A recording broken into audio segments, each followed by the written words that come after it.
เป็นไปบ่ได้เมื่อเจ้านั้นมีเขาอยู่เคียงข้างกายเป็นที่หนึ่งในหัวใจขอยืมความฮักและความห่วงใยที่เจ้ามีให้เขาแบ่งคอยเก็บไว้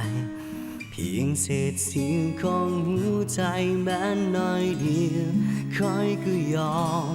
มีเพียงเจ้าในใจแล้ววันหนึ่งจะคืนเจ้าไปขอสัญญาจะบ่ลืมอย่าให้เจ้าเห็นใจจะส่งคืนมัน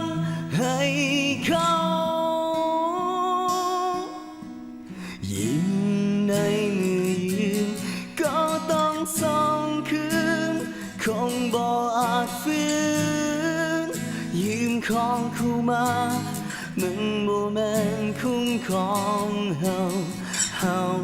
บ่มีสิทธิ์เป็นเจ้าของบ่มีสิทธิ์ครอบครอ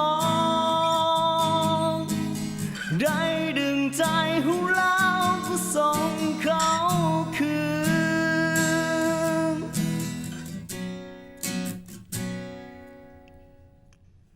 เจ้าบอกต้องห้ามคอยก็ได้เท่านี้ก็พอใจได้มีความหมายคือคงบ่อาจจะลืม